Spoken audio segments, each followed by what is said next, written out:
mambo mengine tu ambayo ni ya kawaida ambayo jeshi letu la polisi mnatakiwa myaelewe kwamba Watanzania sio wajinga sana.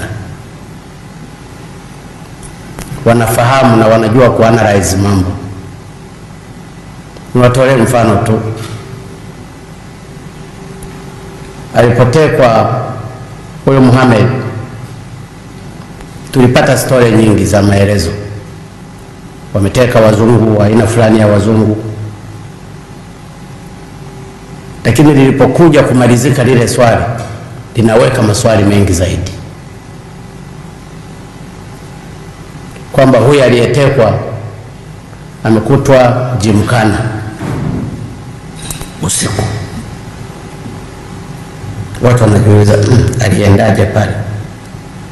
Lakini alipokutwa pale na bunduki zikaachwa pale, unajiuliza tu, huyu mtekaji amemleta hapa na ameamua kuondoka, aliondoka bunduki akaziacha. Je, angekutana na watu wanaomtafuta njiani polisi? Wakajaribu kulichoma gari. Lakini baadaye tunamwona aliyetekwa wanakunywa chai na mambo sasa. Maelezo hayapo. Lakini baada ya siku chache tukaambiwa nyumba ya alimokuwa ametekwa ni hii hapa, na aliyekuwa anawabeba wale watekaji ni huyu hapa. Watanzania tukakaa tunasubiri huyo sasa atakuwa ndio root cause wa kupelekwa mahakamani na kusikia kitakachotokea. Baadaye kimya.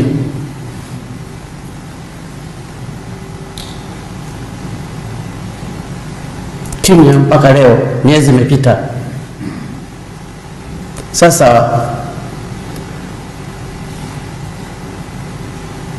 ile inatoa maswali mengi ambayo hayana majibu.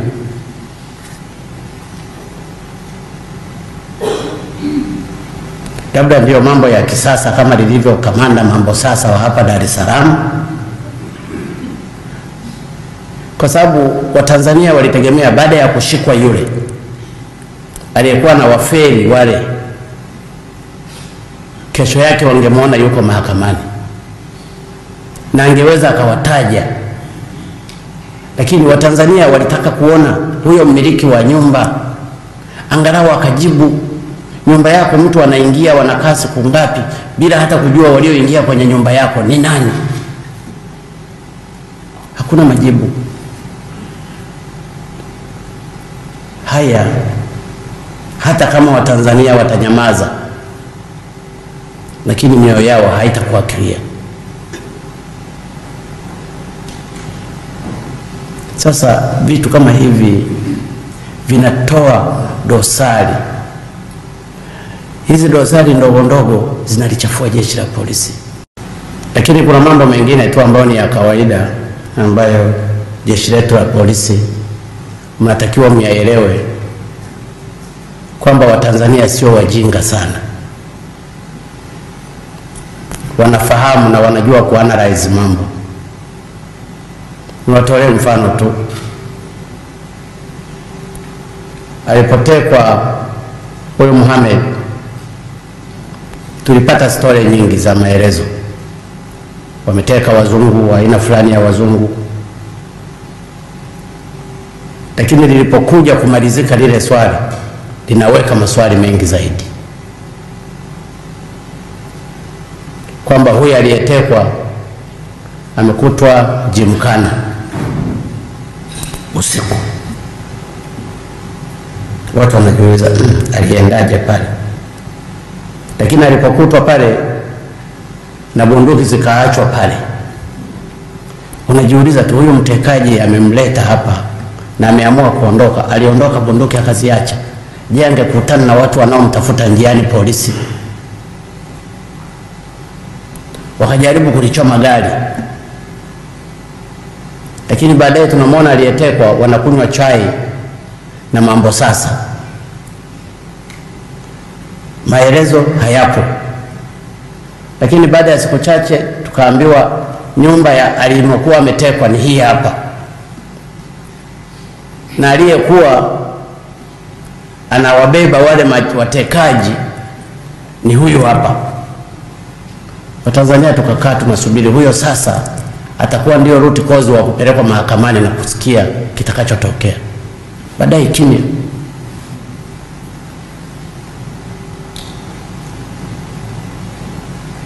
Kimya mpaka leo, miezi imepita. Sasa ile inatoa maswali mengi ambayo hayana majibu.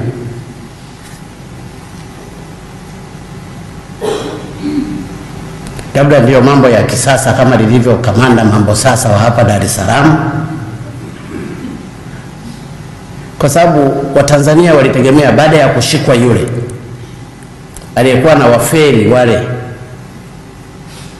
kesho yake wangemwona yuko mahakamani na angeweza akawataja. Lakini Watanzania walitaka kuona huyo mmiliki wa nyumba angalau akajibu, nyumba yako mtu anaingia wanakaa siku ngapi bila hata kujua walioingia kwenye nyumba yako ni nani? Hakuna majibu.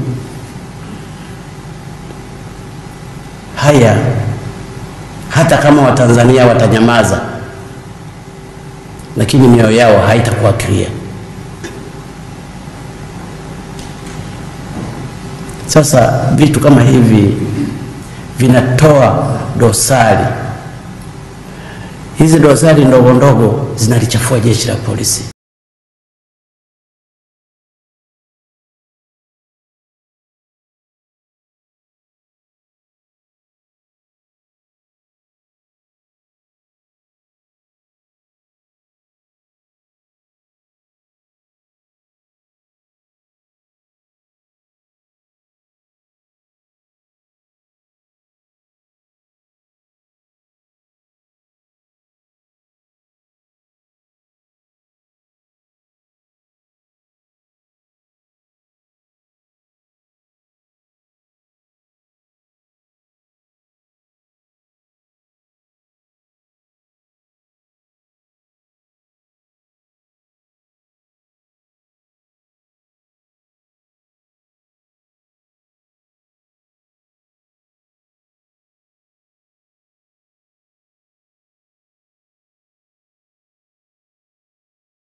kujifunza. Lakini utakapompa jimbo asiye Chama cha Mapinduzi, anakwenda kuongea na nani? Anakwenda kumuomba barabara nani? Anakwenda kumuomba maji nani? Kwa sababu mwenye serikali ni Chama cha Mapinduzi, yeye ni mpinzani. Ndugu zangu wa Bunda, msicheze na hiyo kitu kabisa kabisa, msicheze na hiyo kitu. Pelekeni kura kwa wateuliwa hawa wagombea wa Chama cha Mapinduzi. Wapeni kura, safari yetu ya